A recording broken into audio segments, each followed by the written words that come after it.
அன்பான தனுசு ராசி நேயர்களே வணக்கம். 2026 குரு பயிற்சி உங்களுக்கு என்னென்ன செய்யும்?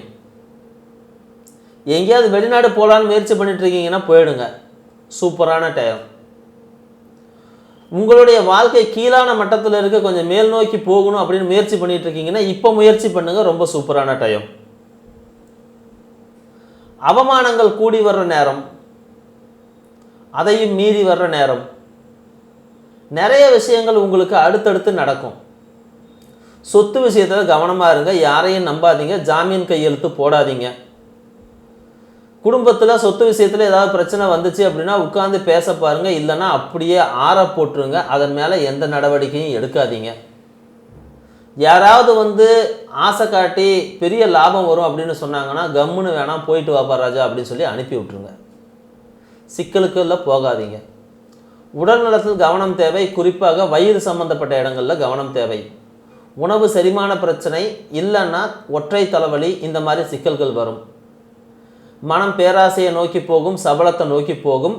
உங்களுடைய மனக்கட்டுப்பாடு மட்டுமே உங்களை காப்பாற்றும். இதெல்லாம் ரொம்ப தொல்லையாக இருக்கப்பா அப்படின்னு நினச்சிங்கன்னா, அதனால தான் சொன்ன எடுத்த உடனே வெளிநாடு எங்கேயாவது போகிறது, வெளியூர் போகிறது, வெளிமாநிலம் போகிறது, எங்கேயாவது போகுமா சந்தோஷமாக போயிடுங்க, எந்த பிரச்சனையும் இல்லை. உங்களுக்கு மேலே இருக்கக்கூடிய பல்வேறு விஷயங்களை இந்த ஒரு பயணம் உங்களுக்கு மாற்றி கொடுத்துரும்.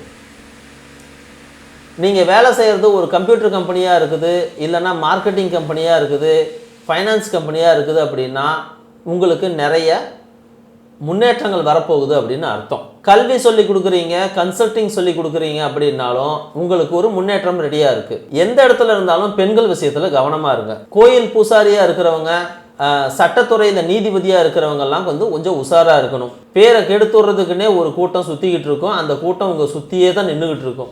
எப்பயாவது ஏதாவது தப்பு நடந்துச்சுன்னா பிடிச்சி ஒரு அமுக்கு அமைக்கிறோம். அதனால் அங்கேயும் கவனம் தேவை. தாயாரின் உடல்நிலையில் கட்டாயம் கவனம் தேவை. 4ஆம் இடத்துல இருக்கக்கூடிய சனி அப்பப்போ ஏதாவது தொல்லை பண்ணும். குறிப்பாக சிறு நரம்புகள், கழுத்து நரம்பு, முதுகு நரம்பு, கால் நரம்பு, இந்த இடத்துல ஏதாவது சிக்கல்களை பண்ணும். சில நேரங்களில் தாயாருக்கு ஒரு மன நிம்மதி இல்லாத தன்மை, மனதில் ஏதாவது ஒரு எண்ணங்கள் உருவாகி கொண்டே இருக்கும். அதனால் அவங்கள ஒரு கோயிலுக்கு கூட்டிகிட்டு போயிட்டு, ஒரு கடலோரத்தில் இருக்கிற ஏதாவது ஒரு கோவிலுக்கு, எந்த கோயிலுக்கு வேணாலும் போங்க, திருச்செந்தூர் தான் போகணுன்னுலாம் கட்டாயம் இல்லை. நீங்கள் கடலோரத்தில் இருக்கக்கூடிய கோயிலுக்குள்ளே போயிட்டு வாங்க. இங்கே மெட்ராஸில் கூட நிறைய கோவில்கள் இருக்குது, கடலோரத்துலேயே இருக்குது. அந்த கோவில்களில் அந்த கடலில் குளிச்சுட்டு சாமி கும்பிடுங்க.